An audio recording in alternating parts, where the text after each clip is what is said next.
Convidamos agora para moderar o painel cujo tema é Acessibilidade na Administração Pública. Convidamos a senhora Francis Lobo Botelho Vilas Monzo. Nossa moderadora é assistente social formada pela Universidade Federal do Rio de Janeiro, intérprete de língua brasileira de sinais. Atua na área de acessibilidade do Senado Federal. Convidamos também para compor o painel o excelentíssimo senhor Sérgio Ricardo Costa Caribé, procurador do Ministério Público junto ao Tribunal de Contas da União, e também a senhora Adriana Padula Januzzi, coordenadora de acessibilidade da Câmara dos Deputados. Sua Excelência, o senhor Sérgio Caribé, é procurador do Ministério Público junto ao Tribunal de Contas da União e tem exercido importante papel na fiscalização e promoção dos direitos da pessoa com deficiência nas atividades administrativas, de controle externo e de representação institucional do Tribunal, como supervisor da política de acessibilidade do TCU. Senhora Adriana é bacharel em Publicidade e Propaganda pela Universidade de Brasília e mestre em Economia do Consumidor pela Universidade de Maryland, nos Estados Unidos. Desde 2004, atua à frente da área de acessibilidade da Câmara dos Deputados, antes como coordenadora de programa e atualmente, como diretora de coordenação. Senhoras e senhores, com a palavra, a moderadora.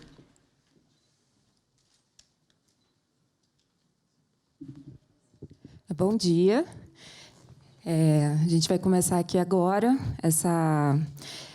falar sobre um tema que é muito importante. Nós agradecemos nós estarmos aqui com esse tema da acessibilidade na administração pública. As pessoas com deficiência, elas estão em todas as áreas e a acessibilidade tem que ser tratada de forma transversal dentro da administração pública. É isso que a gente acredita. E então a gente está aqui. A sustentabilidade também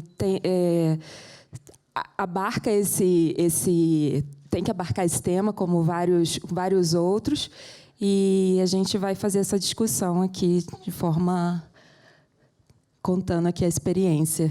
E eu vou passar primeiro aqui, vou passar a palavra primeiro para o Dr. Sérgio Caribé, que vai falar um pouquinho. Muito obrigado, bom dia. Bom dia a todos. Estou tentando identificar visualmente, não vejo nenhuma pessoa com deficiência visual, mas essa saudação fora do microfone é também uma medida de acessibilidade para que a pessoa possa identificar onde nos encontramos aqui no recinto. De todo modo, uma saudação a todos. Bom dia, uma satisfação poder estar participando deste Seminário Nacional de Sustentabilidade do Legislativo. Quero cumprimentar os organizadores, na pessoa da senhora Delenda, pelo interesse de ter incluído na programação a temática da acessibilidade. Essa é uma temática bastante rica, difícil de expor em poucos minutos, mas procuraremos nos desincumbir deste compromisso, desta atribuição. Eu gostaria, antes de mais nada, de chamar a atenção que a acessibilidade é trazida pela Convenção sobre os Direitos da Pessoa com Deficiência como um dos princípios gerais da Convenção. Então, a acessibilidade ela não se esgota em um conceito. A Convenção nos traz vários conceitos. Ela também nos indica no seu preâmbulo quais são as normas de direito internacional que lhes dão suporte, quais são os fatores de direitos humanos que impulsionaram a sua realização. E a acessibilidade é trazida como um conceito, ou, melhor dizendo, como um princípio, né, na Convenção. Ela vai vir ser conceituada na LBI. E é um princípio que objetiva, em última análise, o quê? Possibilitar que as pessoas exercitem seus direitos. Então, a acessibilidade ela surge para a pessoa com deficiência como um direito intermediário, um direito instrumental, um direito meio, pelo qual todos os outros direitos, o exercício de todos os outros direitos se realiza. Então, sem acessibilidade para a pessoa com deficiência, não há como exercer plenamente todos os aspectos da vida, e é isso que se busca quando se fala em acessibilidade, se busca igualdade de oportunidades, que vem a ser um segundo princípio também da Convenção. Então, quando se fala em acessibilidade, não se está a falar em qualquer medida de atendimento especial, no sentido de um atendimento com maior distinção à pessoa com deficiência. Não. Acessibilidade é medida necessária a exercício de direitos. Sem acessibilidade, você estabelece uma impossibilidade de fruição de direitos em igualdade de oportunidades com as demais pessoas. E a falta de igualdade de oportunidades para ter acesso às mais variadas formas de exercício da vida na sociedade é o que nos conduz à discriminação em razão da deficiência e vem a ser a não discriminação mais um princípio da Convenção. Então, quando se busca igualdade de oportunidades, não há espaço para se admitir tratamento discriminatório em razão de a pessoa ter uma deficiência, seja ela de qualquer ordem. Então, a Convenção nos traz essa percepção de que a discriminação em razão da deficiência ela se verifica em qualquer circunstância em que você distingue, em que você restringe, em que você exclui a pessoa com deficiência, seja por uma ação ou mesmo por uma omissão, do exercício de seus direitos. Então, qualquer ação do gestor público que tenha o propósito, tenha o efeito, tenha por consequência restringir o exercício do direito, você tem ali, a princípio, qualificado a discriminação em razão da deficiência, que, com a Convenção, passa a ser tratada como uma prática não mais admitida por todos os Estados signatários, e com a LBI, que vem regulamentar todos os dispositivos da Convenção, passa também a ser considerado como ato de improbidade administrativa. Então, não prover acessibilidade, não prover adaptação razoável, não prover tecnologias assistivas dentro da razoabilidade, pode sim qualificar ato de improbidade administrativa. E mais, crime. Então, a LBI nos traz um novo tipo penal, discriminação em razão da deficiência. Então, quando você obsta o exercício de direitos por pessoa com deficiência, você comete crime punível com pena de reclusão, que vai ser qualificada quando essa pessoa com deficiência estiver sob cuidados daquele que comete essa ação ou omissão que prejudica o exercício dos direitos. Por favor. Na LBI, a acessibilidade já vem conceituada. Eu vou fazer a leitura desse conceito pela clareza e pela extensão que ele nos traz. Então, a acessibilidade vem sendo compreendida na LBI como possibilidade e condição de alcance para a utilização com segurança e autonomia. A acessibilidade que não promove autonomia não é acessibilidade adequada. A acessibilidade que não promove segurança não é acessibilidade adequada. Não basta ter, por exemplo, uma rampa. É sempre bom falar em rampa, não porque seja o mais importante, pelo contrário, talvez seja das medidas de acessibilidade mais facilmente superáveis, porque, no limite, dá para você tentar fazer com que aquela pessoa, eu, por exemplo, que sou uma pessoa com deficiência, um cadeirante, dá para carregar. Ninguém deseja isso. Mas, no limite, é possível. Agora, como oportunizar o diálogo de uma criança surda, que é alfabetizada exclusivamente em Libras, em um ambiente escolar no qual não tem ninguém versado em Libras? Aí é uma acessibilidade intransponível. Você realmente obsta, impede a participação daquela pessoa. Pois bem, segurança e autonomia nos espaços mobiliários, equipamentos urbanos, edificações, transportes, informação e comunicação, inclusive os sistemas de tecnologia. Então, a gente vê como é ampla as áreas de alcance da acessibilidade. E vale só para instalações públicas? Não. Qualquer espaço aberto ao público, ou qualquer espaço, seja ele público ou privado. Se for privado, mas de uso coletivo, se for privado, mas de uso público, ele também tem que atender às normas de acessibilidade. Vale dizer, eu posso construir um condomínio residencial privado sem acessibilidade? Não. Você pode, por opção, até na sua unidade habitacional, na sua moradia, restringir e não ter acessibilidade.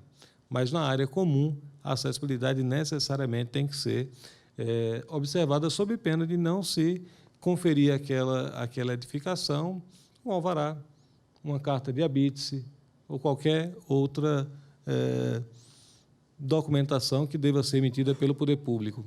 Então, e ao não prover acessibilidade, nós temos o elemento que, de fato, promove a exclusão ou que não permite a inclusão plena da pessoa com deficiência, que são as barreiras. Então, existe uma relação direta, barreira, acessibilidade. Se você restringe a barreira, você promove a acessibilidade. Então, nessa oportunidade que eu estou falando com as senhoras e os senhores, eu tenho uma solução que não é voltada para a pessoa com deficiência, mas aqui me atende plenamente de um pedestal que está suportando esse microfone, falo com vocês na mesma altura que os demais participantes desse painel. Então, a acessibilidade desse ambiente não cria nenhuma condição de óbice à minha participação. Então, qual seria a barreira presente nesse momento? Nenhuma. Então, se não há barreira, não há prejuízo para a participação. Então, quanto menos barreira, maior a inclusão. E a barreira ela se qualifica como qualquer entrave, obstáculo, atitude, comportamento que limite, que impeça, que restrinja, que, de qualquer forma, obste a participação social da pessoa com deficiência e a plena fruição de seus direitos. Por favor. E essas barreiras se qualificam de modos variados. Nós temos as barreiras urbanísticas no meio público em geral, nas ruas, nos parques, nas praças, as barreiras arquitetônicas nos edifícios, tanto públicos quanto privados, nos transportes, como o nome claramente já indica, em todos os transportes. E aí nós temos que nos perguntar se as opções políticas que estão sendo feitas para prover acessibilidade nos transportes no Brasil é adequada. Por exemplo, no ônibus, no transporte coletivo, no ônibus urbano, de regra, nós temos plataformas elevatórias que criam alguns embaraços. Essa plataforma pode quebrar. O motorista pode não estar devidamente habilitado para operá-la, ou pode não ter o interesse em operá-la. E, quando ele tem interesse, os outros passageiros podem se sentir desconfortáveis de ter que esperar no calor, dentro do ônibus, durante 10, 15, 5 minutos, o embarque de uma pessoa com deficiência. E o que é pior? Você embarca uma pessoa, tem o espaço para uma pessoa no ônibus e você não embarca uma segunda. Então, se 2 ou 3 pessoas cadeirantes desejarem sair juntas para o cinema, vão ter que cada uma pegar um ônibus, o que é um absurdo, que poderia ser facilmente superado se nós partíssemos para um projeto de ônibus piso baixo, que é o padrão usado mundialmente, em que todas as pessoas têm acesso ao transporte coletivo. Então, se de repente um grupo de pessoas que joga basquete em cadeira de rodas resolve sair junto para uma confraternização, esse grupo de 8, 9, 10 pessoas vai poder junto pegar o mesmo ônibus, porque toda a faixa central do ônibus tem condição de acesso para a pessoa em cadeira de rodas. Também se verifica na comunicação e informação. Muitas vezes nos preocupamos com o design, a arte gráfica de uma determinada cartilha. Mas essa cartilha está sendo direcionada a pessoas com deficiência? Ela está sendo feita em fonte ampliada? Existe a possibilidade, por demanda, dela ser solicitada em braille ou em outro meio que uma pessoa com deficiência visual possa acessá-la? Através, por exemplo, de um arquivo digital, que hoje tão facilmente se pode ser disponibilizado. Então, as barreiras tecnológicas também precisam ser vencidas. De que adianta você ter uma página, um portal com um leque de serviços e de oportunidades para o cidadão, mas a pessoa com deficiência ou com restrição, sobretudo sensorial, não consegue acessar aquele portal, não consegue acessar o serviço que está sendo disponibilizado. Então, essa pessoa que poderia se valer daquela solução tecnológica e usar e acessar aquele serviço, seja público ou privado, a partir de sua residência, logo ela que tem mais restrições no convívio nas cidades, não, ela vai ter que se recorrer aos meios tradicionais, enfrentando as barreiras urbanísticas, arquitetônicas, nos transportes, de comunicação e informação, até chegar até aquele estabelecimento no qual ela poderia obter a informação via internet, via web, mas não pode, porque a plataforma não é amigável. E a barreira atitudinal, que está aqui por último, mas não menos importante. Talvez seja mais difícil de ser superada, mas uma vez superada a barreira atitudinal, todas as outras ficam mais fáceis. Se eu tenho uma visão para a acessibilidade, se eu tenho uma perspectiva de que ela deve ser provida, é muito mais fácil do que se eu tenho uma barreira em relação ao próprio tema, se eu não o conheço, ou se eu não o conheço na profundidade adequada. Podemos passar, por favor? E aqui eu trago duas imagens que bem ilustram o que é um ambiente sem barreiras. Então, na imagem da esquerda, nós temos, eu estou aqui para descer uma calçada em que há o rebaixamento adequado. Se vocês repararem, há na via de circulação a identificação da ciclofaixa. No espaço da calçada, há espaço para os carros estacionarem, para a bicicleta que está à frente desse veículo amarelo, ali é um estacionamentozinho de bicicleta, para as bicicletas pararem, para o restaurante colocar o menu da sua, o cardápio do que está servindo no dia. E olhe que do outro lado dessa calçada tem as mesas, mas na faixa central a área de circulação é livre. Como vocês podem ver, o poste é colocado, o mobiliário urbano é colocado de modo que não atrapalhe a circulação. Na imagem da direita, nós temos espaços amplos. A imagem da esquerda é em Genebra, a da direita é em Washington. Só podemos ter espaços assim em cidades do primeiro mundo? Lhes digo que não. E a imagem seguinte nos revela isso. Essa plataforma elevatória que eu estou usando é para descer para a estação de metrô no Rio de Janeiro. Então, por ocasião da abertura dos Jogos Paralímpicos, eu usei metrô, trem, BRT, e não tive dificuldades, porque eu estava me locomovendo pela rota olímpica, digamos assim. A rota que foi preparada, e ali eram os Jogos Paralímpicos, para permitir que pessoas com deficiência pudessem transitar de modo livre. E eu não tive dificuldades. Na Avenida Beira-Mar, na Avenida Copacabana, ali tinha também rebaixamento adequado, dentro dos padrões da norma técnica, sinalizado em volta para pessoas com deficiência visual, com piso de alerta, para que a pessoa pudesse se orientar. É possível? É possível. Mas a realidade é que isso foi feito só e exclusivamente nos corredores dos Jogos Olímpicos.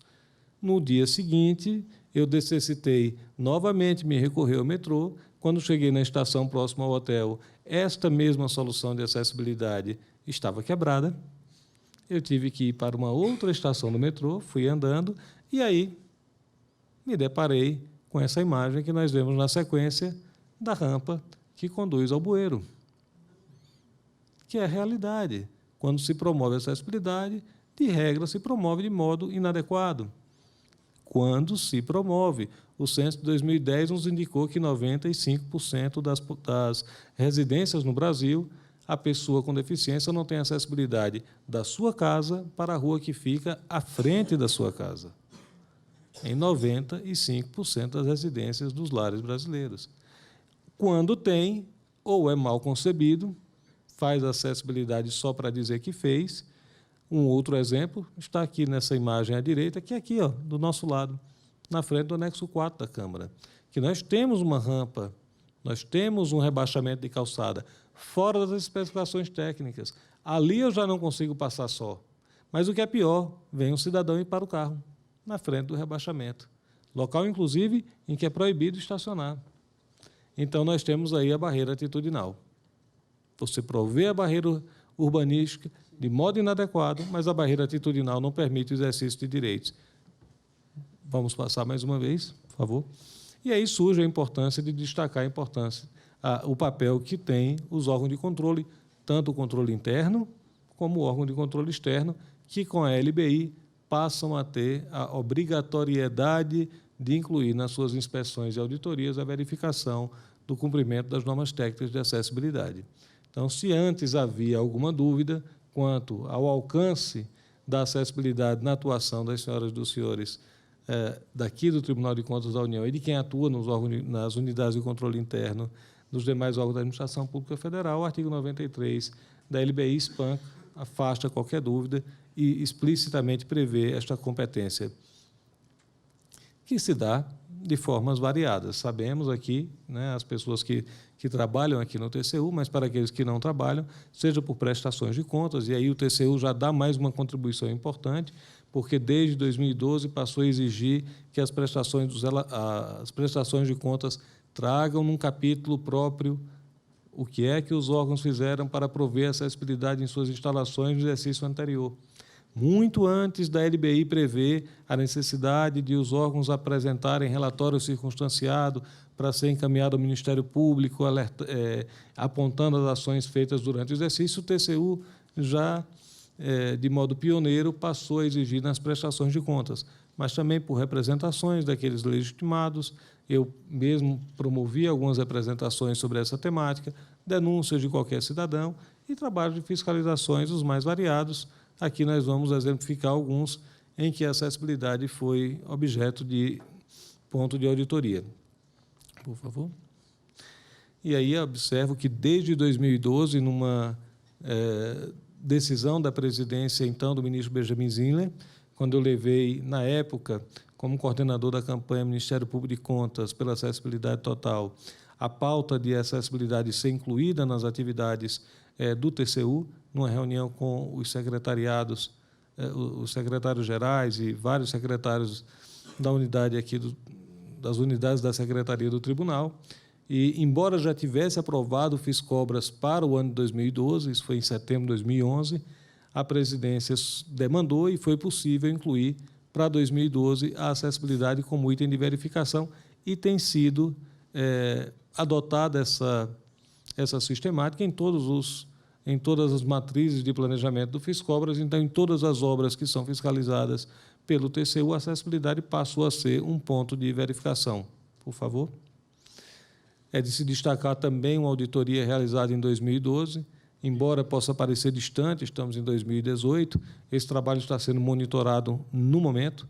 Então, ainda há deliberação a ser proferida pelo TCU em razão das determinações e recomendações que foram feitas em razão dessa auditoria, mas o que convém destacar é que foi uma auditoria ampla, teve em conta os órgãos com maior quantidade de atendimento direto ao público. Então, foram 6 órgãos auditados, mais de 11 mil postos de atendimento ao cidadão, e as deficiências, as barreiras encontradas foram muitas e das mais variadas, revelando aí um grande desafio que nós temos de conseguir prover acessibilidade plena na administração pública federal. Eu não vou entrar nos detalhes, aí está a identificação dos acórdãos que tratam dessa auditoria, para quem quiser se aprofundar nos achados de auditoria, mas já adianto que não houve um só item que possa se considerar razoavelmente atendido. Né? Podemos passar. Outros trabalhos, a partir daí, né, passaram a contemplar a acessibilidade, não são trabalhos específicos voltados para a acessibilidade, mas que, no seu contexto, passou a considerar a acessibilidade como ponto de auditoria, e aqui eu destaco a auditoria realizada no Fundo Nacional de Desenvolvimento da Educação, importante, haja vista que nós não podemos mais permitir que escolas continuem sendo construídas e reformadas sem ter em conta os requisitos de acessibilidade. Dentre as representações que eu mencionei, ter promovido algumas, eu destaco uma em que provoquei o tribunal, também de modo inovador, a contribuir com o cumprimento da reserva de cargos e empregos públicos para as pessoas com deficiência. A Constituição Federal prevê de modo explícito que a lei vai reservar cargos a serem providos por pessoa com deficiência, e, ao usar o termo provido, me parece que ela reserva um percentual de cargos que deve necessariamente ser ocupado por pessoas com deficiência. Então, a regra dos 5% no concurso público, ao que me parece, não vai conduzir nunca ao resultado pretendido, porque nós temos aí um passivo de, se formos hoje considerar, nem 1% dos servidores da administração pública são pessoas com deficiência. Se nós só reservarmos esse percentual de 5% nos concursos, quando vamos alcançar este percentual de 5% de efetiva contratação? Bom, então eu propus, o tribunal acolheu, que todas as vagas fossem preferencialmente destinadas às pessoas com deficiência, no caso da Caixa, porque a Caixa é regida pelas normas da CLT. Estamos falando de emprego público. E aí a norma não é da Lei 8.112, que prevê lá o percentual nos concursos públicos, mas da Lei 8.213, que prevê no seu artigo 93 que as empresas devem contratar um determinado percentual a partir de 100 empregados.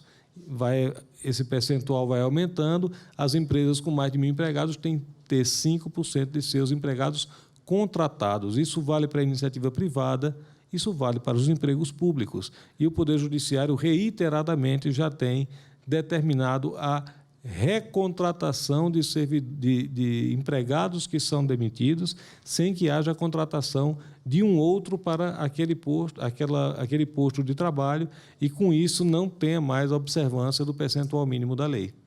Então, seguramente é uma tese que vai ser contestada no Judiciário, por aqueles que se sentirem prejudicados, mas não há como prover a observância do artigo 93 da Lei 8.213, senão com um tratamento que permita a efetiva contratação da pessoa com deficiência. Tem que fazer o concurso público? Tem, é um imperativo constitucional. Agora, a regra deve ser a reserva do percentual. Entendo que não, essa é uma disciplina para o cargo público. Podemos passar. Em uma outra representação, provoquei que um trabalho que, inclusive, já tinha sido concluído de auditoria do TCU fosse refeito, porque o escopo de auditoria não alcançava acessibilidade. E a finalidade do trabalho de auditoria é verificar a condição de acesso ao portal do INSS. Bom, a maior parte das pessoas que acessam o portal do INSS ou são pessoas idosas, ou são pessoas doentes, ou são pessoas com deficiência, ou são gestantes. Bom, como é que você vai avaliar a qualidade do serviço oferecido eletronicamente e vai desconsiderar a acessibilidade num contexto como esse? Então, o tribunal entendeu que não poderia a acessibilidade ser colocada à parte, e esse trabalho foi refeito e demandou um plano de ação que apontasse soluções para tornar o portal plenamente acessível. E aí eu quero dizer que esse plano foi apresentado e a unidade técnica responsável, com muita maturidade, examinou o plano, entendeu que o plano não era satisfatório e demandou à própria unidade técnica que o INSS apresentasse um outro plano. Podemos passar. Uma outra representação de relevo foi acerca da política pública para a promoção dos direitos da pessoa com deficiência. O escopo de auditoria foi o Plano Viver Sem Limites. Também não dá para entrar em detalhes, mas são inúmeros os achados de desconformidade na execução do plano. Se eu for me ater aqui, estou vendo o tempo, não vou poder entrar em outros pontos também importantes dessa apresentação. Então, remeto a quem quiser se aprofundar nessa questão, é o Acórdão 2140 de 2017, que, com detalhe, examina cada um desses achados de auditoria. No plano interno, naturalmente, o TCU não pode cobrar do seu jurisdicionado, vou tentar acelerar para não comprometer o tempo, não pode cobrar do seu jurisdicionado sem fazer a lição de casa. Então, constituiu a Comissão de Acessibilidade do TCU, avançamos para termos agora uma coordenadoria de acessibilidade e inclusão, e, através dessa comissão, nós elaboramos a política de acessibilidade do tribunal, que se projeta tanto na área administrativa quanto na área de controle externo, como nas relações institucionais que o Tribunal de Contas mantém com outros órgãos da administração pública e também com fóruns internacionais, como poderemos ver já na sequência. Dentre os trabalhos organizados e conduzidos pela coordenadoria, eu destaco o diagnóstico de acessibilidade física no complexo sede do TCU. Então, depois de promovido esse diagnóstico, foi feita uma validação por entidades da sociedade civil, e esse trabalho de identificação de barreiras e depois de validação dessas barreiras foi compartilhado, foi repassado à Secretaria de Administração, que vem, desde então, adotando providências para suprimir essas barreiras, para adotar providências de modo a tornar as instalações do complexo sede do TCU plenamente acessíveis. E vejam como é importante a questão da validação. Um caso curioso aconteceu nesse episódio. Quando as pessoas chegaram e ingressaram aqui pela garagem do TCU, vocês observem que tem uma das pessoas que é cega, está usando um cão-guia.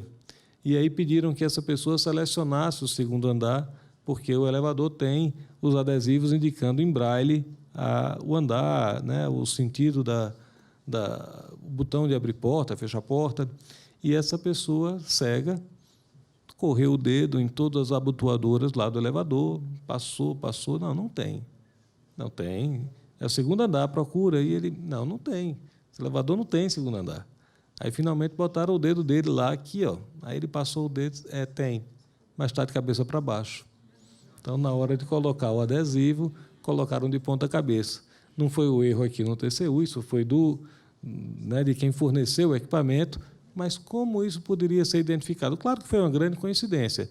Depois pediu para ele olhar outras tantas sinalizações, estava em ordem, foi uma grande coincidência. Mas essa validação ela é extremamente necessária. Existe uma máxima na aprovação da Convenção sobre o Direito da Pessoa com Deficiência, nada sobre nós sem nós, porque a pessoa com deficiência é que conhece a sua realidade. Ainda, eu vou passar mais rapidamente. Bom, destacar só a realização de planos de capacitação, curso sobre marco legal em acessibilidade, já 3 turmas de Libras, é realizado aqui no âmbito do TCU, por favor.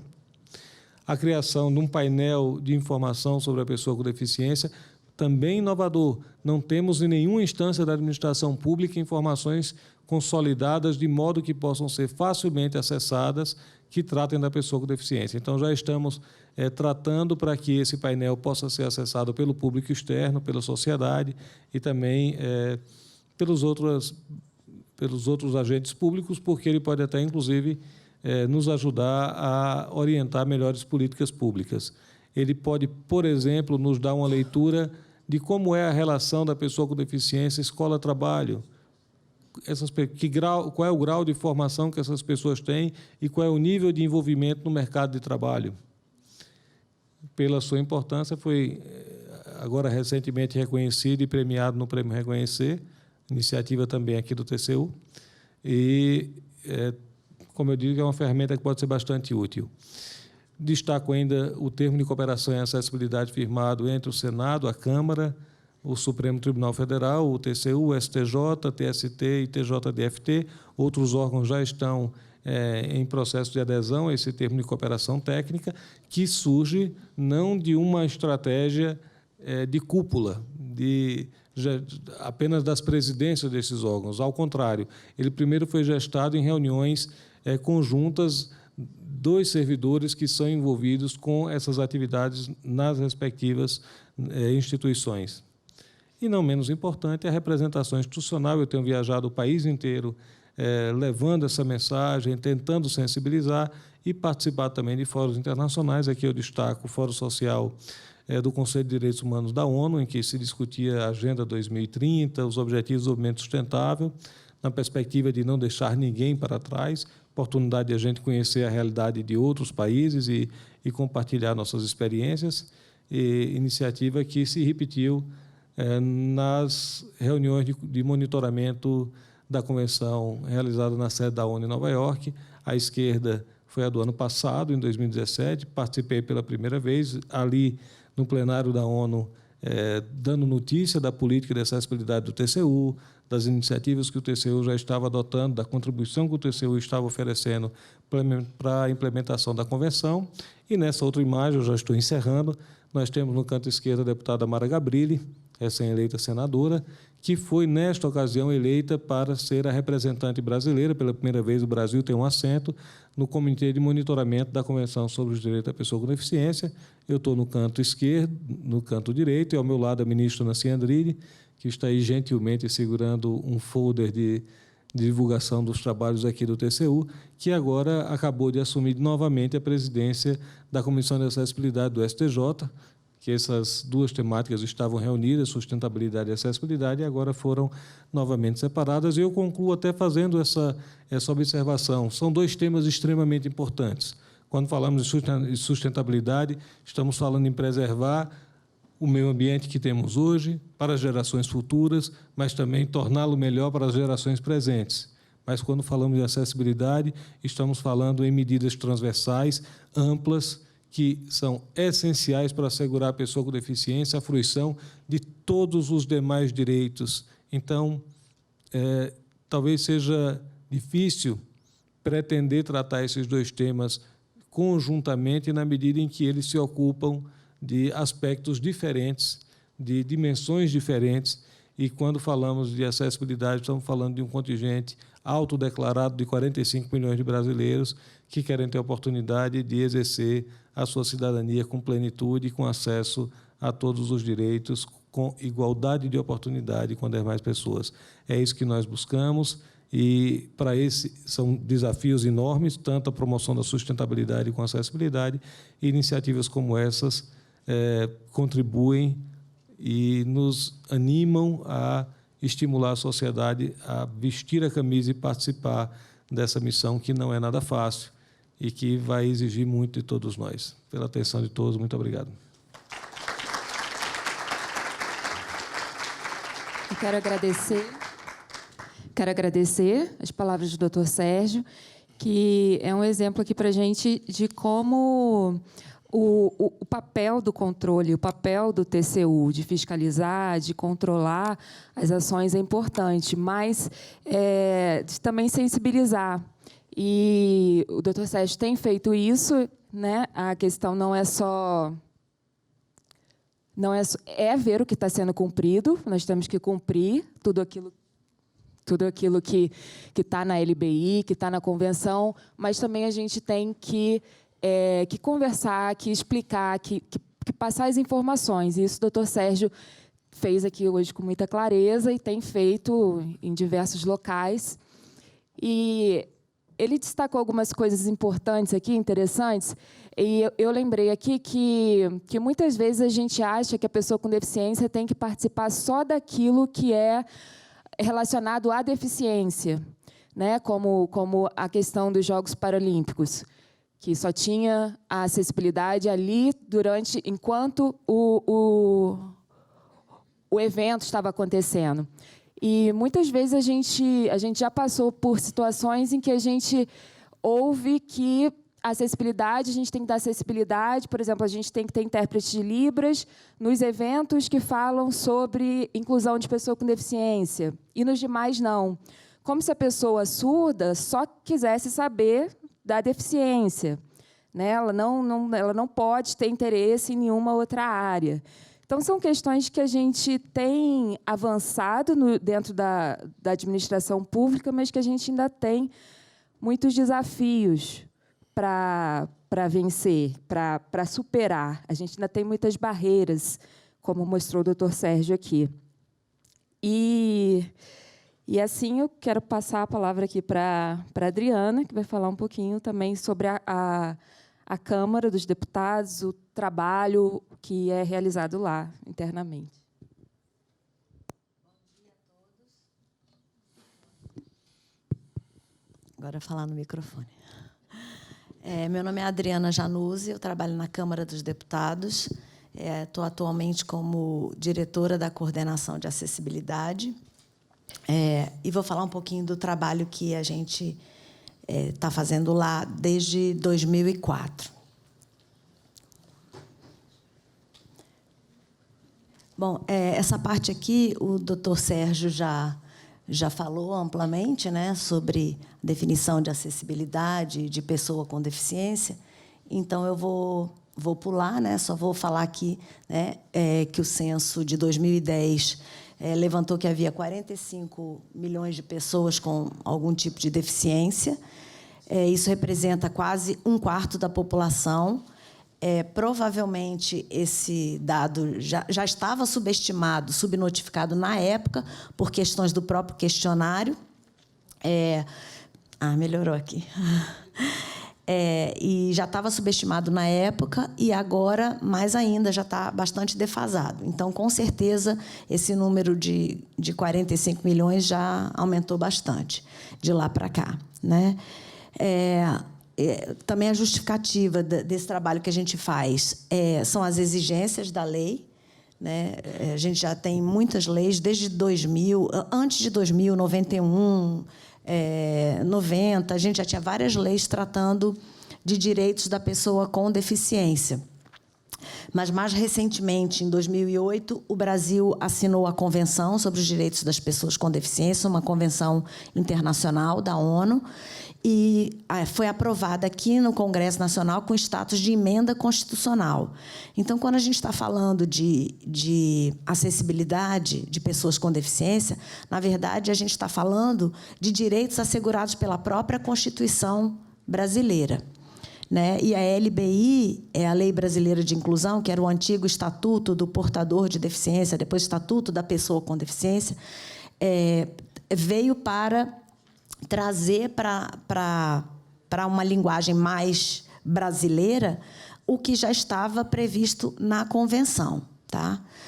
E, fora isso, a gente tem muitas recomendações, notas técnicas, recomendações internacionais do W3C, que é o Consórcio Internacional de Internet, né, que junta instituições do mundo todo para ditar regras para o uso da internet, várias recomendações, resoluções brasileiras, portarias do Ministério das Comunicações, enfim, existe uma legislação bastante ampla com relação à acessibilidade hoje em dia aqui no Brasil, né? E a gente tem que obedecer. Uma coisa que a gente ouve muito é que a Câmara dos Deputados é a casa do povo e é a casa que faz as leis. Então, como é que a casa do povo, a casa que faz as leis, não vai obedecer às leis, né? Então, esse é mais um dos motivos que nos leva a tratar desse tema com bastante seriedade na Câmara. E, por fim, da mesma forma que a sustentabilidade, a acessibilidade é um compromisso da Câmara com a sociedade. São ações de responsabilidade social. A Câmara não pode deixar de oferecer à sociedade aquilo que está previsto na lei e daquilo que é o seu próprio compromisso social, né? De justiça social, de eliminar as desigualdades, eliminar os preconceitos, né? Igualar as diferenças. A gente sempre mostra essa figura, né? Porque representa bastante o trabalho que a gente faz. Então, no primeiro quadrinho ali, a gente vê uma situação de igualdade, né? As 3 crianças sobre um mesmo caixotinho. Mas todo mundo eu acho que vai concordar comigo que não existe uma situação de justiça. Então, não há equidade no quadro à esquerda. No quadro da direita, nós temos uma situação de igualdade com justiça, que é a equidade, que é justamente o trabalho que a gente procura fazer, que é redistribuir esses quadrados, essas caixinhas, de modo que todos tenham acesso a todas as oportunidades em igualdade de condições, todas as pessoas em igualdade de condições. Então, agora eu vou partir. Eu queria, se você puder, por favor. Eu não sei como ativar o vídeo institucional 1. Eu botei 2 links, porque se um não funcionasse, eu usaria o outro. Mas pode usar um, vamos ver se vai abrir. A Câmara dos Deputados trabalha desde 2004 para se tornar uma instituição cada vez mais acessível. No âmbito legislativo, em 2015, criamos a CPD, Comissão Permanente de Defesa dos Direitos das Pessoas com Deficiência, para construir um diálogo constante com a sociedade e com o Poder Executivo, promover debates e audiências públicas, analisar propostas e acompanhar denúncias de discriminação, ameaças e violação de direitos no Brasil. No administrativo, a coordenação de acessibilidade trabalha em conjunto com diversos órgãos da Casa no planejamento e execução de ações integradas para garantir a acessibilidade de pessoas com deficiência aos ambientes, produtos, serviços e informações da Câmara dos Deputados, sejam funcionários, parlamentares, visitantes, telespectadores ou internautas. Com base na legislação brasileira, em uma série de princípios, orientações e recomendações nacionais e internacionais, implementamos diversas adaptações para atender às necessidades de pessoas com limitações físicas, visuais, auditivas e intelectuais e eliminar barreiras atitudinais, arquitetônicas e de comunicação. Os funcionários também são capacitados para atender a esse público. Centro das decisões da Câmara dos Deputados, o plenário Ulisses Guimarães passou por uma reforma para garantir o acesso de deputados com dificuldade de locomoção à mesa e às tribunas. Também foram reformados e adaptados para pessoas com deficiência, gabinetes parlamentares, apartamentos funcionais, os 16 plenários de comissão e todos os auditórios da Câmara dos Deputados. Além disso, há sanitários para cadeirantes em todos os prédios do complexo arquitetônico. As principais áreas de circulação da casa são acessíveis. As calçadas têm meios-fios rebaixados e existem vagas para pessoas com deficiência nos estacionamentos. Há corrimãos instalados em locais de fluxo mais intenso. Triciclos motorizados e cadeiras de rodas estão disponíveis nas portarias. Nos restaurantes e lanchonetes, há mesas reservadas e atendimento especial para pessoas com deficiência. Visitantes com deficiência auditiva são atendidos em Libras, a língua brasileira de sinais, nas portarias, nas visitas guiadas e em eventos. A frota da Câmara conta com van e ônibus adaptados com plataforma elevatória para cadeirantes. As placas indicativas no interior dos prédios são sinalizadas em braille. As formas do Congresso Nacional também podem ser percebidas por pessoas cegas e com baixa visão. É a maquete tátil, que deve ser tocada para mostrar toda a beleza do projeto original de Oscar Niemeyer. A tecnologia e o trabalho dos profissionais de informática da casa foram importantes para a implantação de um sistema seguro e sigiloso de votação eletrônica, por meio de movimentos da face para parlamentares com limitação nos braços e nas mãos. Para garantir o acesso de pessoas surdas à programação da TV Câmara, todas as sessões do plenário Ulisses Guimarães são transmitidas com libras e legendas ocultas. Alguns programas também estão sendo exibidos com audiodescrição para pessoas cegas. As páginas do portal da Câmara na internet permitem o acesso e a navegação por pessoas com deficiência visual que usam programa de leitura de tela. No portal da Câmara, várias leis estão publicadas em formatos alternativos, como áudio, letras ampliadas, libras, HTML e EPUB. As páginas do site podem ser lidas por meio de ferramenta de tradução automática da língua portuguesa para a língua brasileira de sinais. E está disponível também no portal um glossário de termos político-legislativos sinalizados em libras.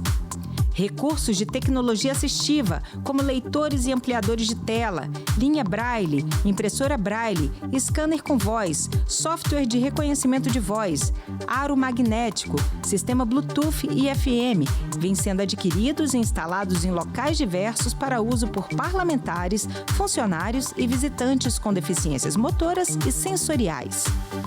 Por meio de contratos com a APAI, pessoas com deficiência intelectual trabalham na higienização de livros e documentos da biblioteca e em serviços administrativos na Secretaria-Geral e em outros órgãos da mesa diretora. Ações de capacitação de funcionários, como palestras sobre atendimento especial e cursos de Libras e audiodescrição, são realizados periodicamente. A Câmara também realiza exposições, apresentações artísticas e outros eventos para sensibilizar o público interno e externo sobre o tema. Muitos outros projetos estão em fase de planejamento ou já em andamento. Com esse trabalho, a Câmara dos Deputados espera contribuir para eliminar preconceitos, combater as desigualdades sociais, disseminar o respeito às diferenças e se tornar um exemplo de responsabilidade social entre as instituições públicas. Acesso para todos. Câmara dos Deputados.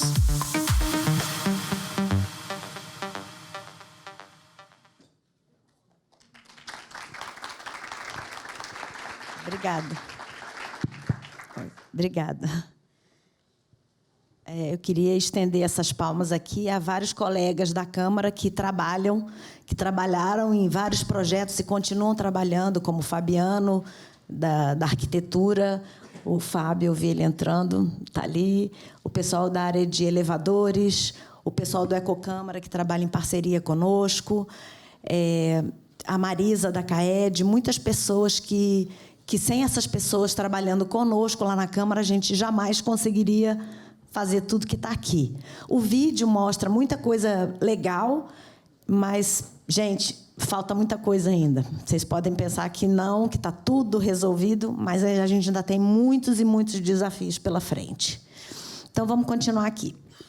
Com relação à coordenação de acessibilidade, a gente tem um propósito, que é garantir que a Câmara dos Deputados seja uma instituição acessível e inclusiva, que permita a participação de todos. E qual é a nossa visão de futuro? Isso eu achei uma sacada genial de uma colega nossa chamada Dulcenira, que não está aqui hoje, mas que ela falou o seguinte, que a gente quer atingir o objetivo, nossa visão de futuro, é atingir uma acessibilidade absolutamente invisível lá na Câmara.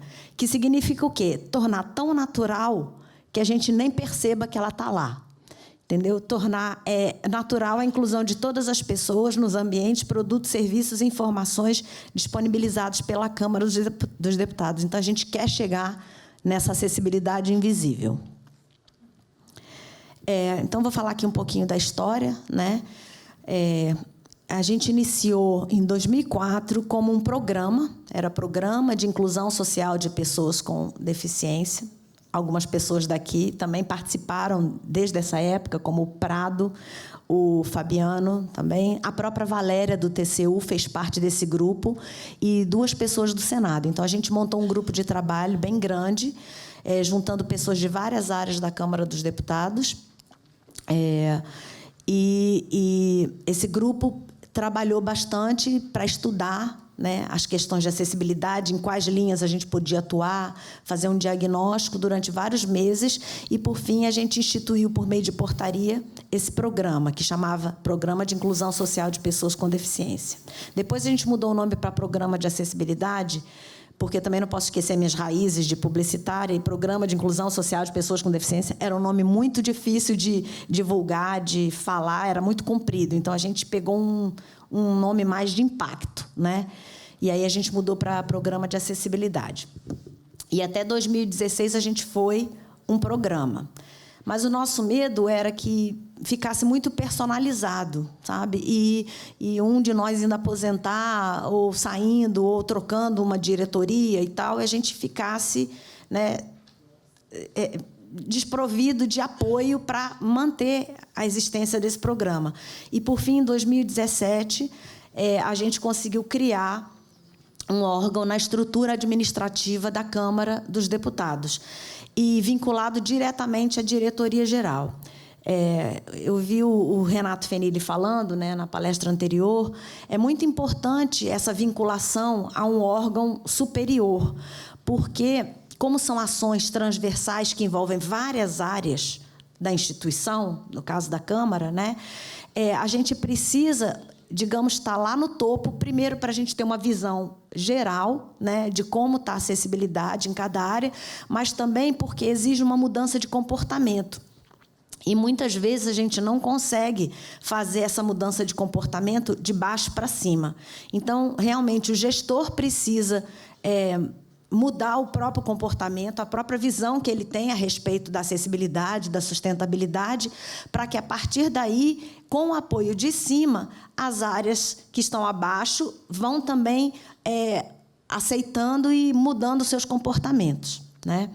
Então, foi uma coisa que a gente sempre batalhou para a gente sempre estar vinculado à diretoria geral, que é o órgão máximo administrativo da Câmara dos Deputados, né? E, por fim, é um trabalho que é feito em parceria, como já falei, em parceria com diversos setores da Câmara dos Deputados. E, sem essas áreas, que são as áreas executoras, seria impossível a gente atingir os resultados que a gente tem hoje em dia. Eu só queria ver se é possível mostrar o relógio para mim, só para eu poder controlar meu tempo. Tem como? Falta isso. Tá. Então, o objetivo da coordenação é planejar, coordenar, promover e implementar ações integradas. Por que integradas? Porque não adianta nada você fazer um elevador com braille se você não consegue fazer uma pessoa chegar até o elevador.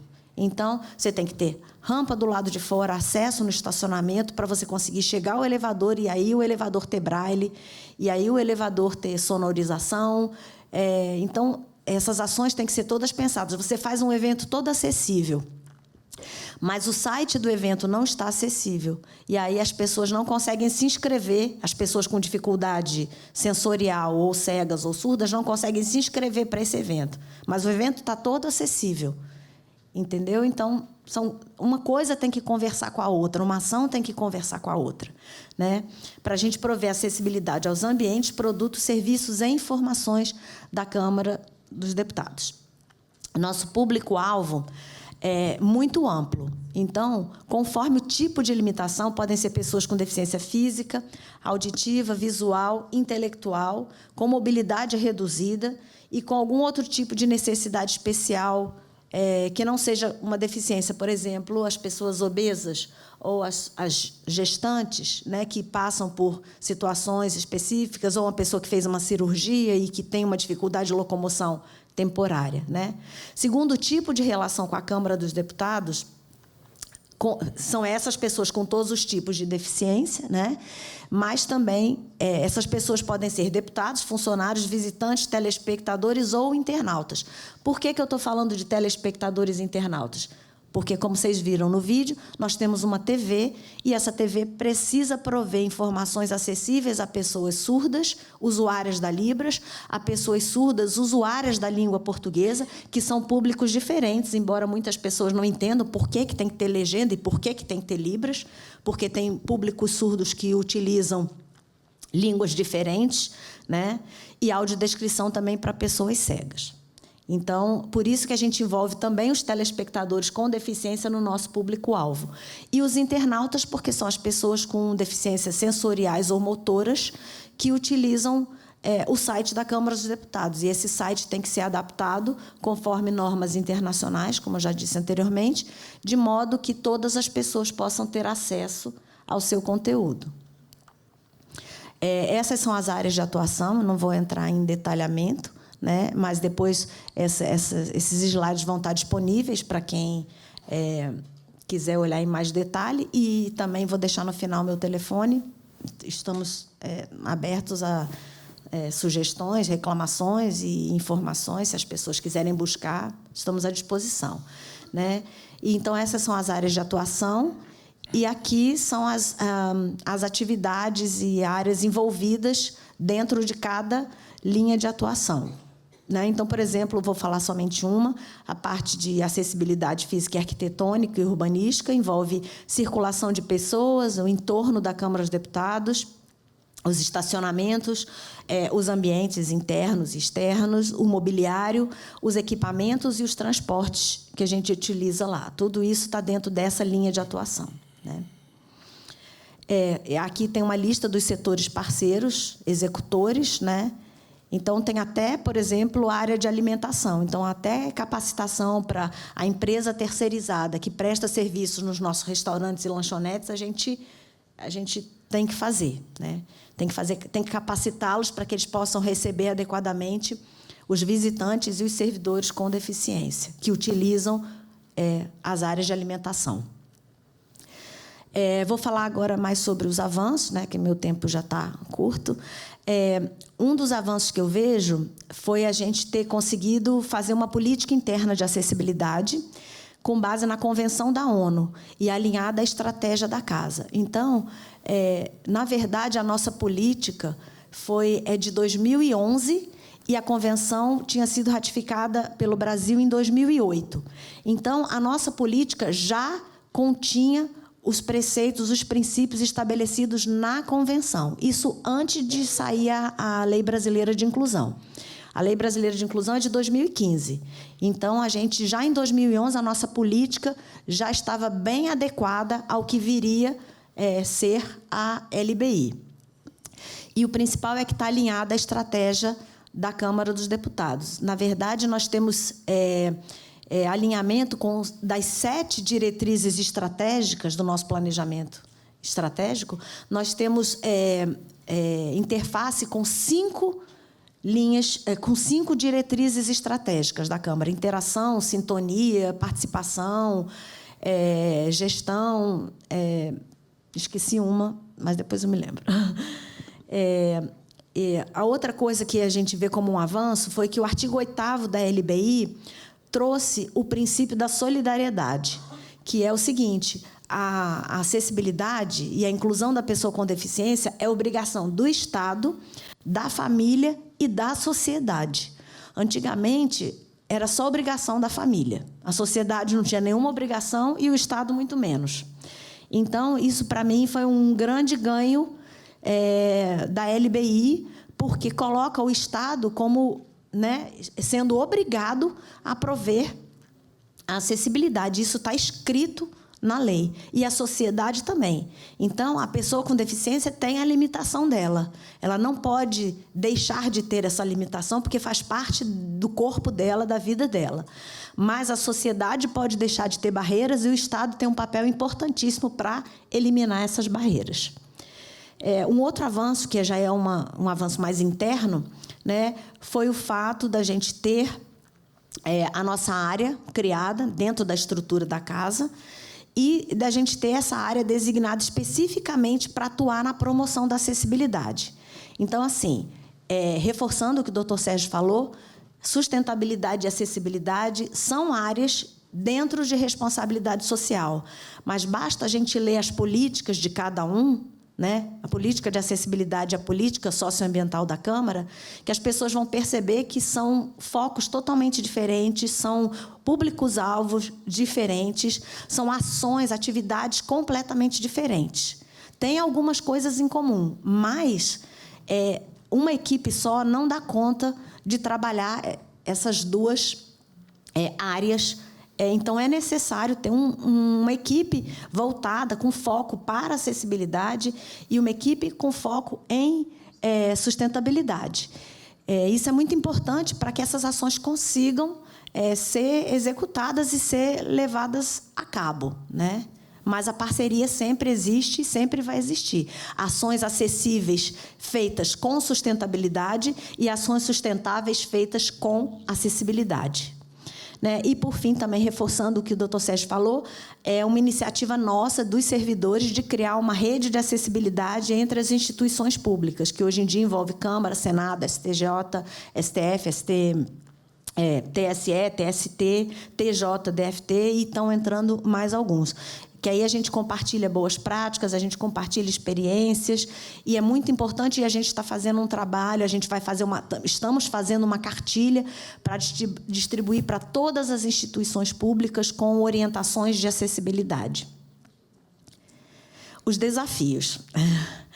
Enfim, um dos desafios que a gente vê é a ausência de regulamentação da LBI. A LBI está sendo regulamentada por vários decretos. Então, tipo assim, tem um decreto para regulamentar um artigo da LBI.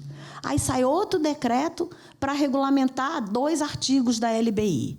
Então, a gente está sentindo falta de uma regulamentação, de um decreto que regulamente amplamente a LBI. A LBI tem muitos conceitos subjetivos, como adaptações razoáveis, como agente de apoio, agente de facilitadores de apoio, que a gente até hoje não sabe exatamente como que vai prover esses recursos. E a gente precisa de regulamentação dessa lei para a gente saber como botar em prática muitas das coisas que estão sendo previstas na LBI, que, por sua vez, está trazendo da Convenção sobre os Direitos das Pessoas com Deficiência.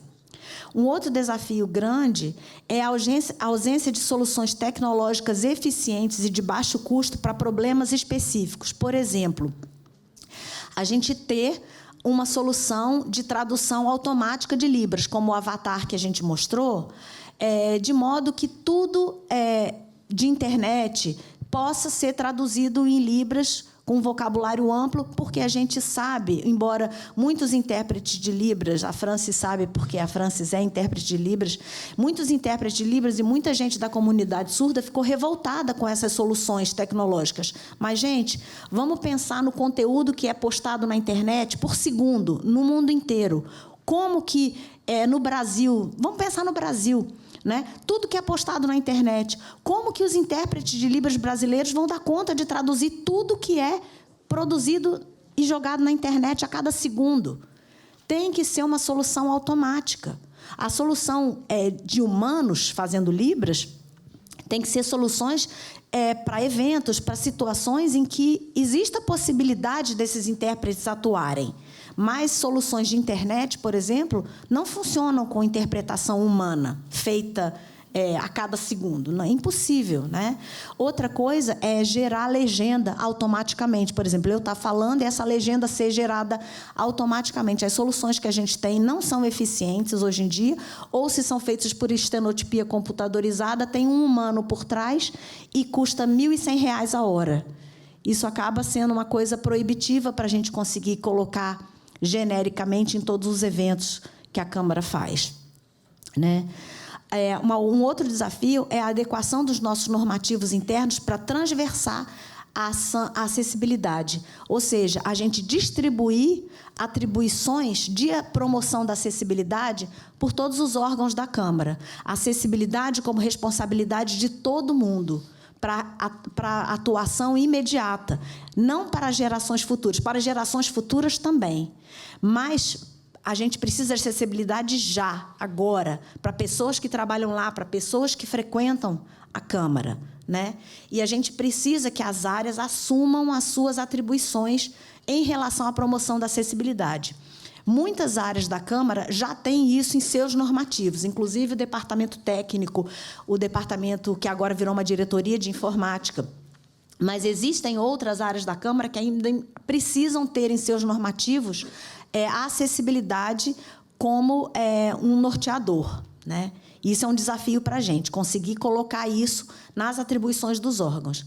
E, por fim, a acessibilidade, o nosso desafio é que a acessibilidade, a coordenação de acessibilidade seja um órgão de gestão da acessibilidade, um órgão de governança no futuro, e não um órgão de execução, porque a nossa equipe é relativamente pequena e, se a gente fosse executar tudo com as nossas próprias mãos, a gente não iria conseguir. Já estou finalizando aqui.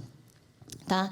Então, me pediram para falar para algumas instituições que estejam presentes aqui, se você não tem acessibilidade na sua instituição, por onde você deve começar. Então, seria um passo a passo, rapidamente, né? Por onde, então, uma instituição deve começar se ela deseja ter acessibilidade como uma das suas atribuições lá? Primeira coisa seria fazer um levantamento dos tipos de serviço que essa instituição presta à sociedade, né? Depois, seria criar uma equipe de trabalho. Eu estou falando passo a passo, que foi como a gente fez lá na Câmara e como eu acho que deveria ser para quem não tem nada, ou quem está bem no iniciozinho, né? Criar uma equipe de trabalho, seria uma equipe de estudo e trabalho. Essa equipe iria se capacitar, coletando informações sobre deficiência e acessibilidade, coletando leis, recomendações, visitando outras instituições, fazendo benchmarking com outras instituições, estudando casos, né, de outras instituições. Se capacitaria para poder fazer um diagnóstico das condições de acessibilidade dessa instituição à luz dos serviços que ela presta para a sociedade. Então, não adianta nada a instituição pensar em acessibilidade na TV se ela não tem serviços de transmissão via TV, né? Se ela não tem visitação institucional, ela não tem que pensar em acessibilidade na visitação, porque ela não oferece esse serviço.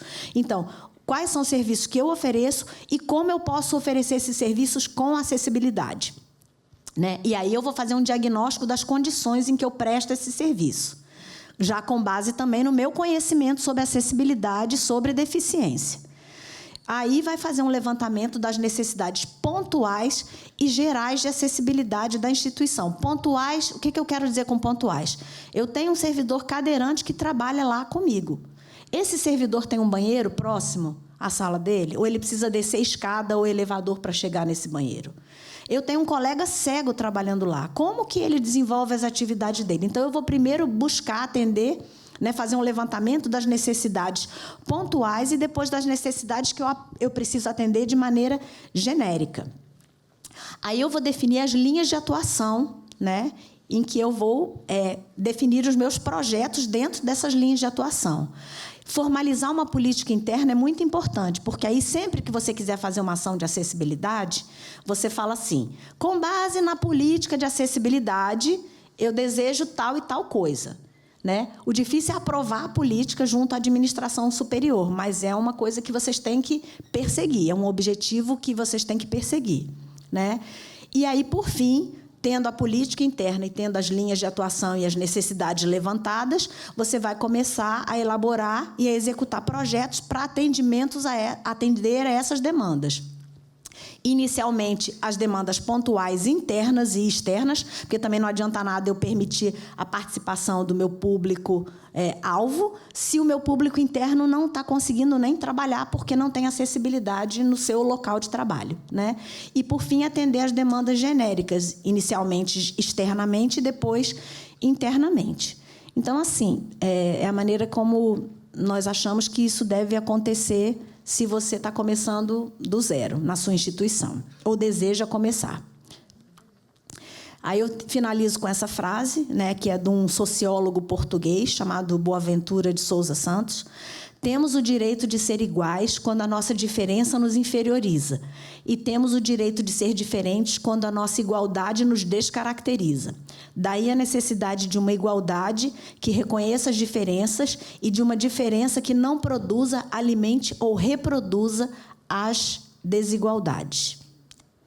Eu deixo aqui meu contato e nós, de toda a equipe de acessibilidade da Câmara, estamos à disposição para quem quiser nos procurar, e agradecemos a oportunidade de mostrar nosso trabalho aqui. Muito obrigada. Agradecemos aos integrantes deste painel, à moderadora e bem como aos palestrantes. Muito obrigada.